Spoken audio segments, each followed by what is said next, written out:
नमस्कार, मी मंदाकिनी गुरव. मी माझं YouTube channel ज्योत इंडियामध्ये तुमचं स्वागत करते. श्री स्वामी समर्थ. जय जय स्वामी समर्थ. श्री स्वामी समर्थ. अवधूत चिंतन श्री गुरुदेव दत्त. श्री गुरुदेव दत्तांचं आणि समर्थांचं स्मरण करून आजच्या या व्हिडिओला सुरुवात करते. आजच्या या व्हिडिओमध्ये मी तुम्हाला शारदीय नवरात्रोत्सव आहे, ज्याला आपण घटस्थापना म्हणतो, त्याविषयी माहिती देणार आहे. ही माहिती देण्याबरोबरच मला तुम्हा सर्वांचे आभार मानायचे आहेत. ते आभार कशासाठी? कारण आपल्या यूट्यूब फॅमिलीनं 100 सबस्क्रायबरचा टप्पा पार केलेला आहे, म्हणून मी ही तुमची शतश आभारी आणि ऋणी आहे. आणि मला खात्री आहे आपण जसा हा 100 सबस्क्रायबरचा टप्पा पार केलेला आहे, तसाच लवकरात लवकर 1000 सबस्क्रायबरचा टप्पा पण पार करणार आहे. आणि तो पार करण्यासाठी मला तुम्हा सर्वांची गरज आहे, आणि तो पार करण्यासाठी तुम्ही सर्वजण मला मदत करताल ही मला खात्री आहे.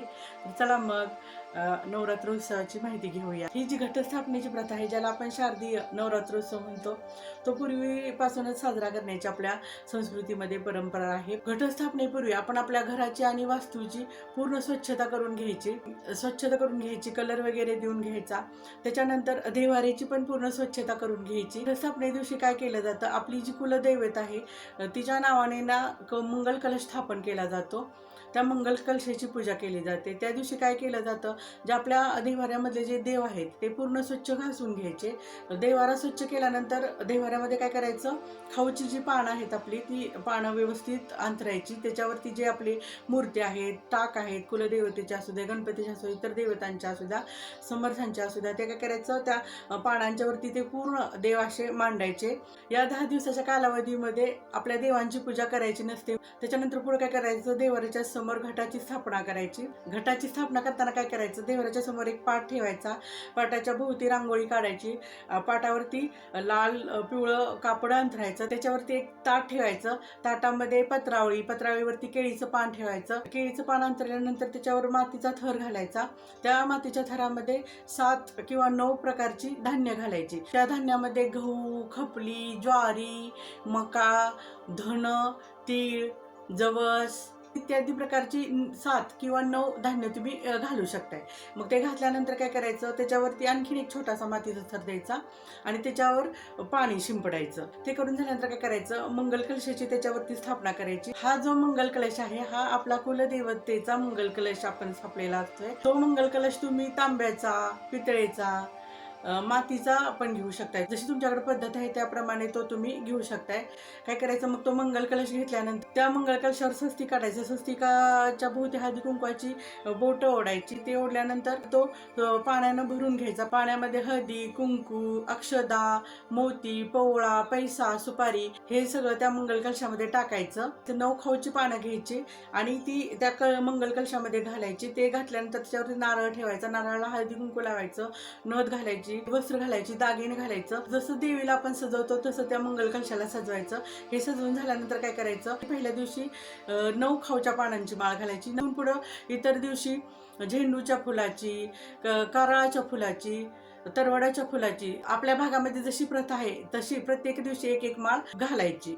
त्या मंगल कलशाच्याच पुढं अखंड नंदादीप लावायचा. अखंड नंदादीप म्हणजे काय, 9 दिवस तो दिवा नाही विझला पाहिजे. मग तिथं तुम्ही मोठ्या आकाराचा दिवा किंवा समई पण लावून ठेवू शकताय.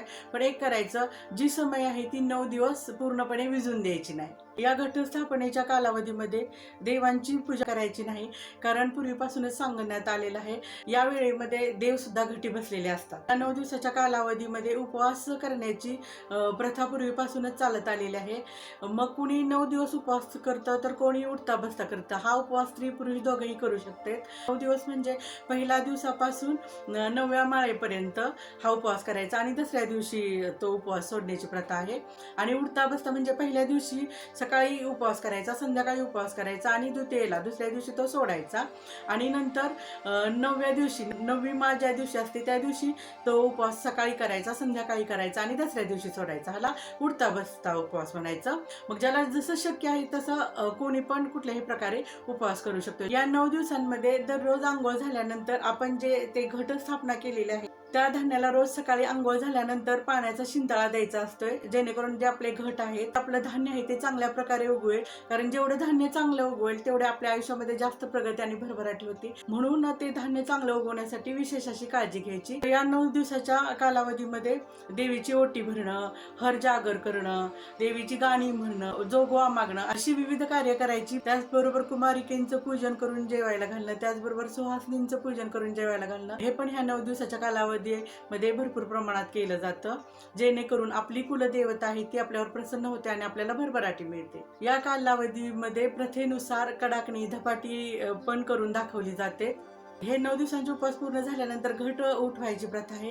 हे घट उठवल्यानंतरच जो आपण उपवास केलेला आहे ना, तो सोडण्याची प्रथा आहे. त्याच्यानंतर दसऱ्याचं पण विशेष असं महत्व आहे. नंतर काय करायचं, दसऱ्याचा उत्सव साजरा करायचा. हा जो दसऱ्याचा उत्सव आहे, ह्या दसऱ्याच्या उत्सवाला आपल्या हिंदू धर्म संस्कृतीमध्ये 3.5 मुहूर्त आहे. त्याच मुहूर्तातला एक मुहूर्त म्हणून याच्याकडे बघितलं जातं. या दसऱ्याच्या दिवसाला खूप असं महत्व आहे. या दसऱ्याच्या दिवशी वाहनांची पूजा केली जाते, यंत्रांची पूजा केली जाते, जे शेती अवजार आहेत त्या शेती अवजारांची पूजा केली जाते. त्याचबरोबर जे आपल्याला नवीन घर घ्यायचं आहे, वाहन घ्यायचं आहे, सोनं घ्यायचं आहे, ते घेतलं जातं. या दसऱ्याच्या दिवशी मंदिरामध्ये सोनं लुटायची पण प्रथा आहे. मंदिरामध्ये सोनं लुटायचं म्हणजे काय करायचं, आपट्याचे ढाळे मंदिरामध्ये आणून ठेवले जातात आणि ती पूजा झाल्यानंतर, दसऱ्याची देवीची पूजा झाल्यानंतर काय केलं जातं, त्या आपट्याची पानं सोनं म्हणून लुटली जातात. म्हणून या दसऱ्याच्या दिवशी आपट्याच्या पानाला विशेष असं महत्व आहे. सोनं म्हणूनच त्या आपट्याच्या पानांच्याकडे बघितलं जातं. आणि अशा प्रकारे नवरात्री उत्सव साजरा करून आपल्या कुलदेवतेची पूजा केली जाते. आपण जे आपले 9 दिवस देव घटी बसवलेले असते, आपले जे कुलदेवतेचे टाक आहेत, मूर्ती आहेत, त्या स्वच्छ घासून पुसून आज दसऱ्याच्या दिवशी त्यांना नवीन वस्त्र अंतरलं जातं आणि त्याच्यावर त्यांची पूजा केली जाते. अशा प्रकारे हा जो नवरात्रीचा उत्सव आहे तो खूप श्रद्धेनं आणि आत्मीयतेनं साजरा केला जातो. त्याचं महत्व शेतकरी वर्गासाठी सुद्धा खूप असं आहे. हा जो नैवेद्य आहे तो नैवेद्य न्यायचा आणि शेती खाली ठेवायचं पण विशेष असं महत्व आहे या दिवसाचं. अशी पूर्वीपासूनच प्रथा चालत आलेली आहे की असं जर आपण शेतीची ओटी भरली आणि तिला जर खायला घातलं ना, तर ती जी शेती आहे, ती जी आई आहे, माई आहे, माऊली आहे, आपल्याला जी सगळ्यांना, शेतकऱ्यांनाच नाही, ते शेतकऱ्यांच्या बरोबर इतरांना सगळ्यांना जी जगवते, जी अन्नधान्य देते ना, त्या माऊलीची जर आपण अशी ओटी भरली किंवा तिला जर खाऊ घातलं ना, तर ती खूप अशी भरभराटी आपल्याला देते. अशा प्रकारे तुम्ही नवरात्रीचा जो उत्सव आहे तो साजरा करा. आणि जर माझा हा व्हिडिओ आवडला असेल तर नक्की लाईक, शेअर आणि सबस्क्राईब करा, जेणेकरून माझा येणारा पुढचा व्हिडिओ तुम्हाला बघायला मिळेल. मग भेटूया येणाऱ्या व्हिडिओमध्ये. श्री स्वामी समर्थ. जय जय स्वामी समर्थ. श्री स्वामी समर्थ. अवधूत चिंतन श्री गुरुदेव दत्त.